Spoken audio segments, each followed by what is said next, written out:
Good evening, I'm Maciej Mikos and you're watching World News Tonight, live from Warsaw. Europe urges Donald Trump to not forget about the war in Ukraine as the US's focus is on defeating the Iranian regime.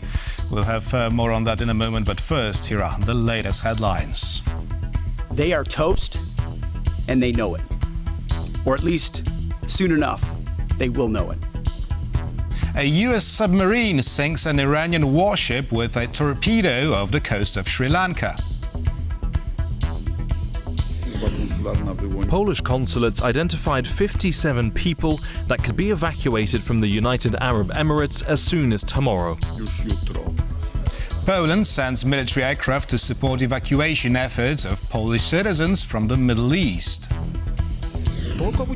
President Zelensky will push us so hard that we will join Hungary in blocking the €90 billion loan. Slovakian Prime Minister Robert Fico terminates electricity supplies to Ukraine over the Druzhba pipeline dispute. War in Iran is turning attention away from supporting Ukraine, says Norway's foreign minister. TVP World has talked to a series of Europe's top officials to discuss the impact of President Donald Trump's epic fury on the situation in our region. Aaron Damon has this report. When Friedrich Merz arrived at the White House, Donald Trump had a couple things on his mind. We'll obviously be talking a little bit about Iran today, and he's been helping us out. We've been very nice, actually. And we're talking about some very big trade deals. But the German Chancellor spelled out the elephant in the room, Russia's full-scale invasion of Ukraine, now into its fifth year of fighting. We have to talk about Ukraine. There are too many bad guys in this world, actually, and this is an issue we have to talk about because we all want to see this war coming to an end as soon as possible.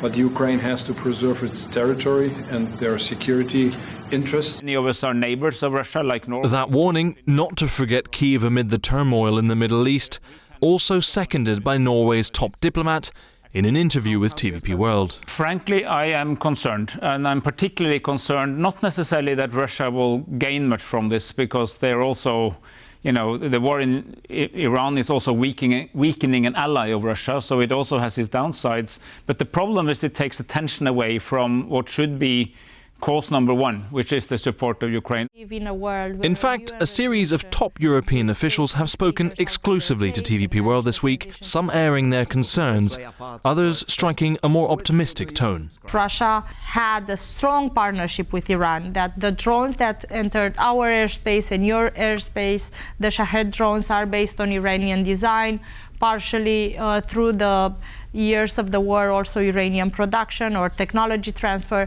So we do hope that we're going to see a Russia that has less support from its partners. There are largely two trains of thought. One suggests Russia will be weakened by the loss of a major ally. The other raises the likelihood of Washington replacing one conflict with another. I hope it makes US decision-making realize that Russia and Iran are in it together, and that both Israel and Ukraine need security for development. Putin is not such a strong position, but of course the attention now from Ukraine is now went to the Middle East. Over in Ukraine, Volodymyr Zelensky is working to keep his war-torn country top of mind, insisting that trilateral peace talks with both Russia and the United States are still on the table in the coming days, either in Abu Dhabi, mainland Europe or Turkey. He's also pitching a give-and-take deal for states near Iran. The Middle East has close economic ties and relations with the Russian Federation, and it has influence. If they give Russia a signal to ceasefire, for example, for a certain period of time, a month, 2 months, we can then send our drone specialists to protect the civilian population. Although Zelensky has welcomed regime change in Tehran, there's another fear brewing for Kyiv too, that a prolonged conflict there could starve Ukraine of the American-made weapons it needs to resist the Kremlin's daily attacks. As I say, with respect to President Trump, he's not a logistician. These supplies are not unlimited, and the actual figures for production and for stocks are quite closely guarded. In fact, they're classified information. Between political maneuvering and practical calculations, Ukraine's president knows that the stakes could not be higher as his country emerges from a bitter winter of war. While the world's attention has turned to Iran, Ukraine responds to Russia's aggression with spectacular maritime attacks. Not only was it able to destroy a Russian LNG carrier of the Maltese coast, but it also hit multiple vessels of Moscow's Black Sea fleet. So we're going now live to our correspondent Oscar Taji in Kyiv. Good evening, Os. Could you tell us more about these attacks? Good evening. Well, the Russian president himself has accused the Ukrainians of this attack off the coast of Malta, targeting Arctic Metagas, a LNG, the liquefied natural gas tanker off the coast of Malta, targeting it with naval drones. That Ukraine has really pioneered in its use against the Black Sea Fleet. Not only have they destroyed this tanker, but they have also carried out a series of attacks in Novorossiysk, where the Black Sea Fleet is now located. The Ukrainian SBU claiming to have damaged at least 5 different vessels belonging to the Black Sea Fleet in both a naval drone and aerial drone attack. So multi-pronged attack there. That took place before this attack took place on the LNG tanker.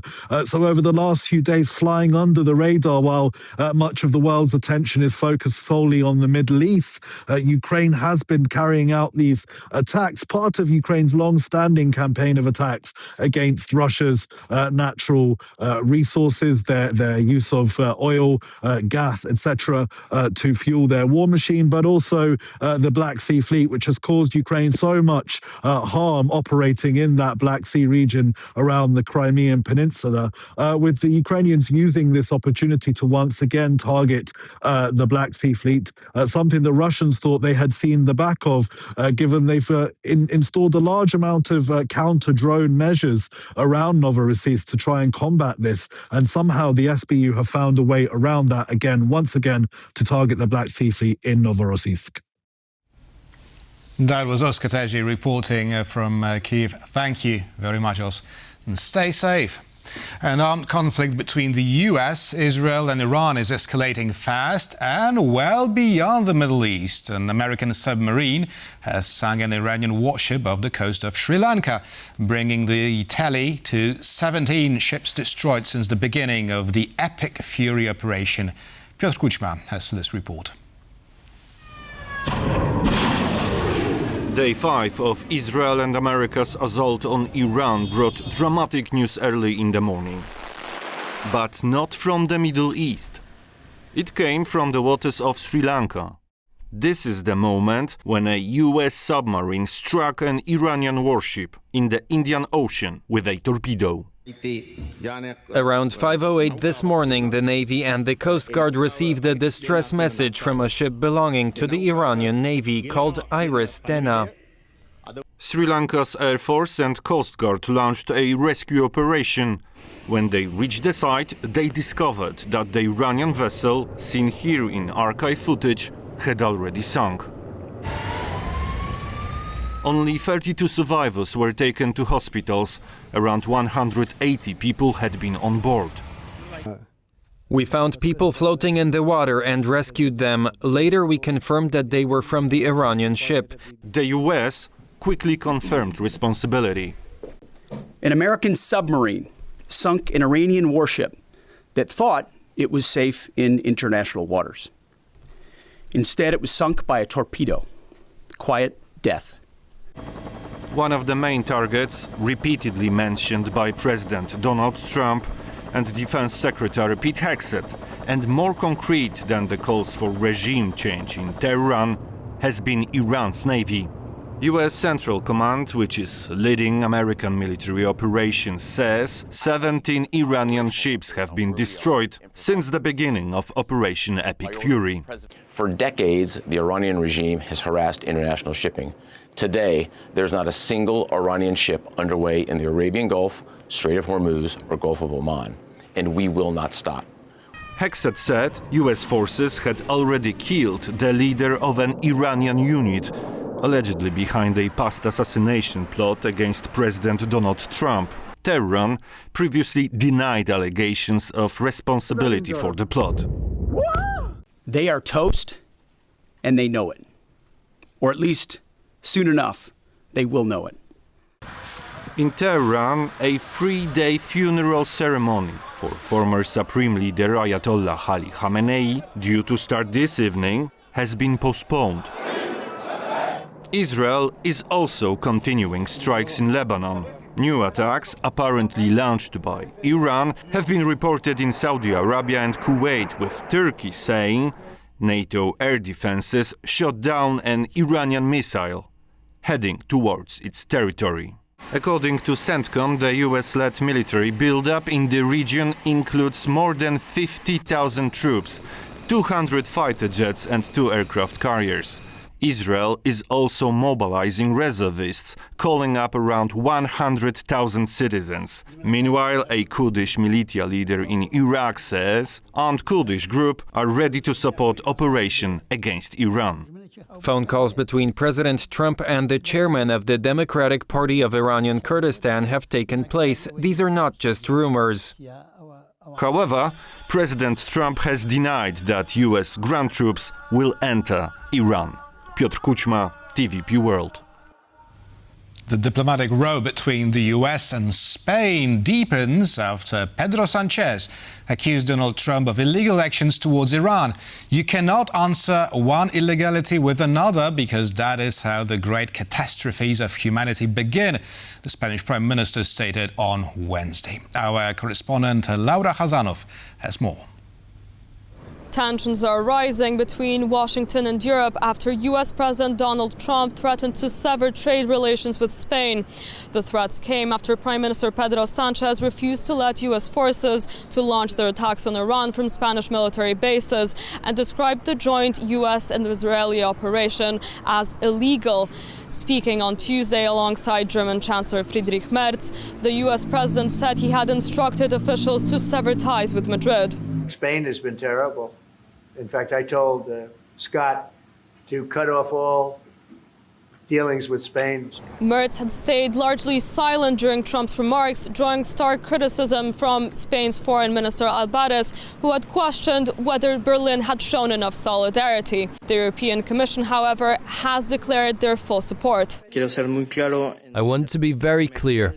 In commercial matters, any commercial threat directed at a member state is by definition a threat against the European Union.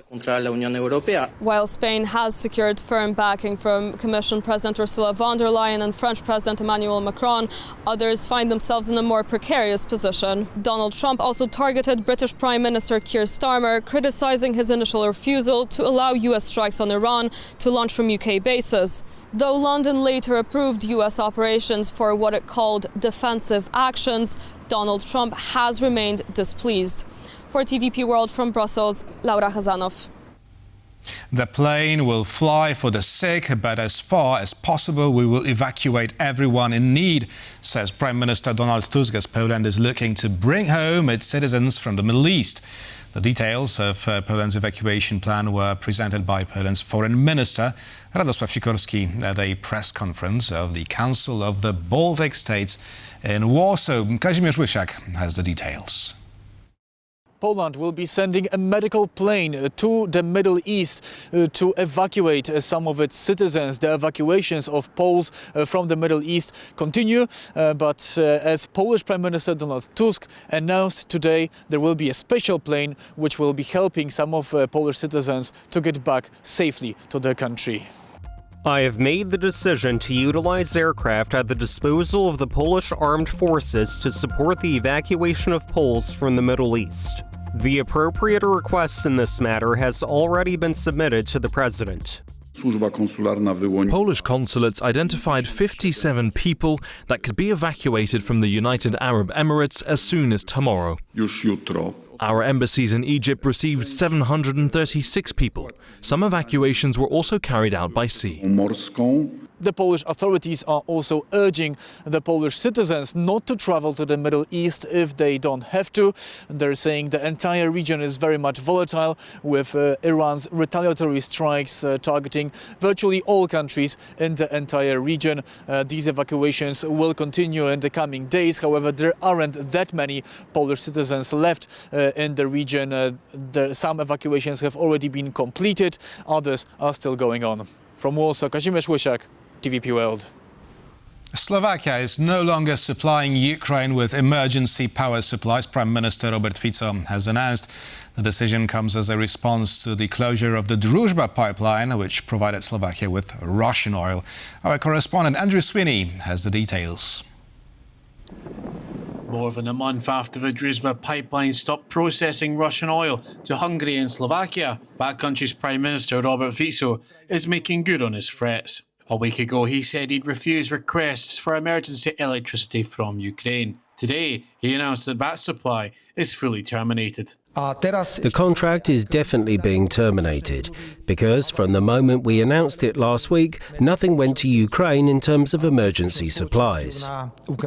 Ukraine continues to face a chronic electricity shortage as Russia attacks its cities and power stations. It denies stopping the flow of oil, saying Russian military action is to blame. And that's not all. Fico says he may join Hungary's Prime Minister Viktor Orban in blocking a €90 billion military spending loan for Ukraine.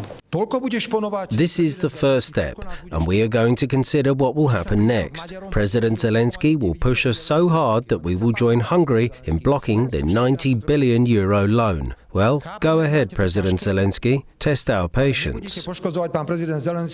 If you're a veto power in the EU and you're yourself constantly threatened with sanctions, with withdrawal of resources, you need to have one ally you can always rely on. Fico is not quite committed to that to the fullest, because why would he be? But he's happy to play along with that idea. In the meantime, Orban is looking for new ways to access Russian oil. His foreign minister Pedro Sánchez is in Moscow, where he's met Russian President Vladimir Putin. 2 ethnic Hungarian Ukrainian soldiers captured by the Russians will be handed over to Sánchez. While it has not blamed Ukraine for damaging the Druzhba pipeline, the European Commission has requested access to it to verify and assess the damage. For TVP World, Andrew Sweeney.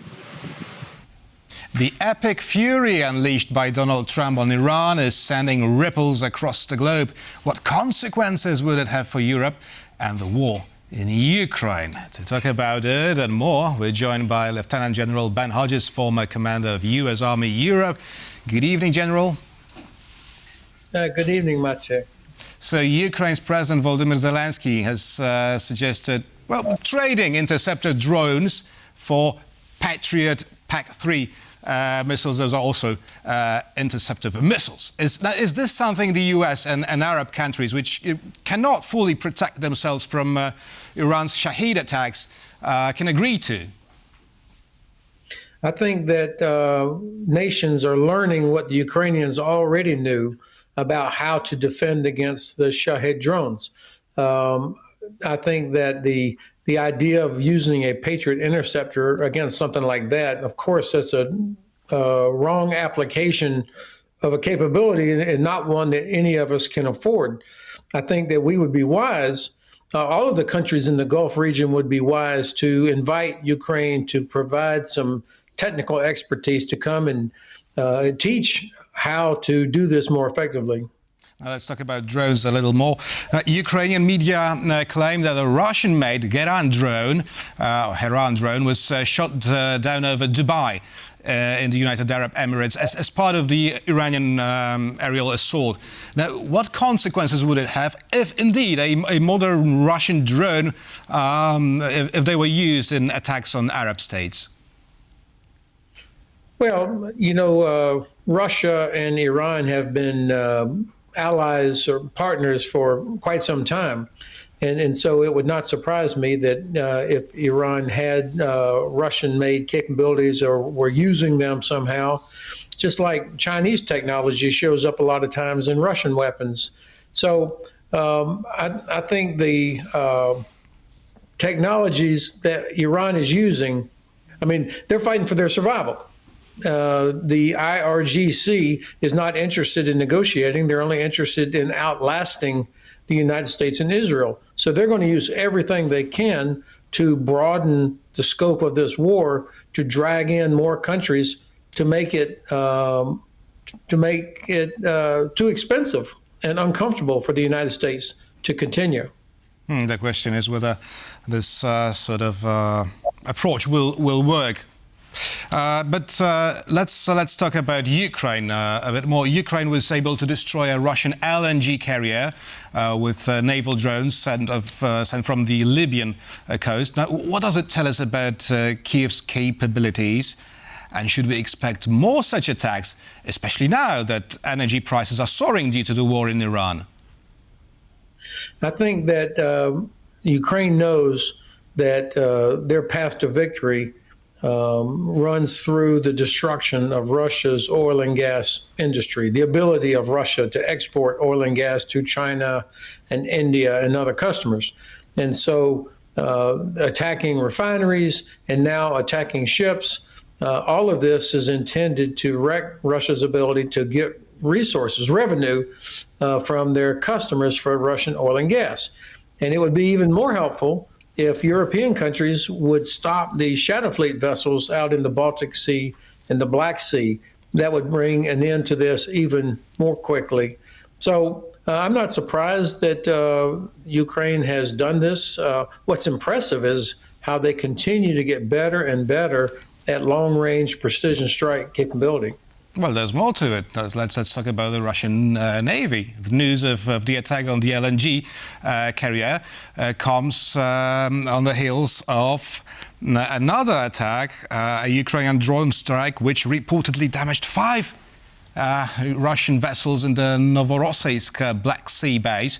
Now, is Russia already losing the war on the sea? Well, not yet. Yeah. The Ukrainians, of course, have rendered the great Russian Black Sea fleet almost inconsequential. And even though Ukraine does not have a navy in the traditional sense, they've done it with anti-ship missiles, with maritime drones, and flying unmanned aerial systems. So the Russians still, at this point in the war, still cannot defend themselves effectively from their port in Novorossiysk or at sea, which is surprising that they still seem unable to do this.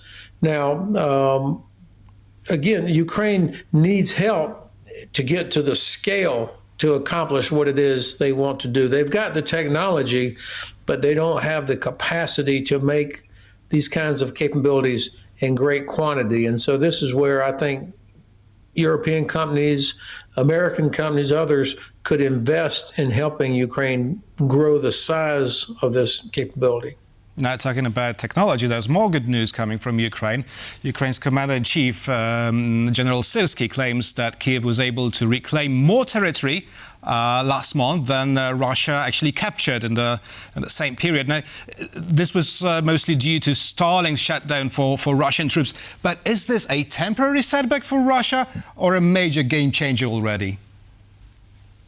Well, look, the fact is, after 12 years, Russia still only controls 21% of Ukraine. They've gained almost nothing over the past year, despite hundreds of thousands of casualties. And this is without the United States providing meaningful support since President Trump became our president. So I think it's clear that Russia cannot defeat Ukraine. They cannot overrun Ukraine or break through Ukrainian defenses. They can only continue to kill innocent Ukrainian civilians in their apartments. So that, to me, is the biggest story, is that Russia clearly cannot defeat Ukraine. Now, I imagine that on the ground, the line is going to move back and forth occasionally. But I think in the great scheme of things, the war is moving in the wrong direction for Russia. And if Ukraine continues to be successful on going after Russia's oil and gas infrastructure, then I think you can, I would agree with President Zelensky that it's kind of, we're at the beginning of the end. Now, Ukraine is quite familiar with Russian drone attacks, and Ukraine knows perfectly well how to deal with them. Now, Iran has been able to send a Shahed drone to attack a British base in Cyprus. Now, is Europe prepared for this type of a strike, the Western Europe? Absolutely not. We haven't, and I say we, I live in Frankfurt, Germany, but European allies have still not figured out how to impose consequences on the Russians for all of their gray zone operations. The drones flying through Polish airspace, German airspace, Denmark, other places. This is not about shooting down drones. This is about inflicting consequences on the Russians for what they're doing, as well as sabotage on railroads and infrastructure. In Germany last year alone, over 320 attacks on critical infrastructure. And then, of course, these shadow fleet vessels that are sailing out the Baltic Sea and the Black Sea past European, NATO, EU countries. If we could do that, if we got serious about that and started making the Russians feel some pain for what they're doing, then I think we would all be in a much better place. We are not prepared for an attack on the size, the scale of what Ukrainians deal with every night, or now what Gulf states are having to deal with, hundreds of drones and mixed in with missiles. We haven't practiced that. We haven't trained on that enough. Now, there are some threats coming from Tehran. Namely, could Iran successfully attack Albania? Because it claims that this country is now a legitimate target for it. Well, first of all, keep in mind that the real power in Iran was not the supreme leader, the Ayatollah, although, let me say it this way. Killing the supreme leader and the people around him was an important step, but notice that the attacks from the Iranian side came after that. All the hundreds of drones and missiles that they launched and hit targets all over the Gulf region came after the supreme leader was killed. So that tells me that there still is infrastructure or people in place to continue operations. So there is continuity of command. And it really shows me that the Iran is not a theocracy, but it's a military state built around the IRGC, the Islamic Revolutionary Guards Corps, shrouded in theocracy. So it looks like a theocratic government. The IRGC is a very strong, resilient organization. And so I think the threats that we can expect to see, in addition to what we've already seen, will be Iranian-sponsored terrorist organizations or individuals or from a network somehow that could strike targets inside European countries. I don't anticipate a lot of this, but I would not discount that. General Ben Hodges, former commander of U.S. Army Europe, was our guest this evening. Thank you very much, General. Thank you, Michael. Thank you. And thank you for watching, and stay with us for more interviews and news here on DVP World.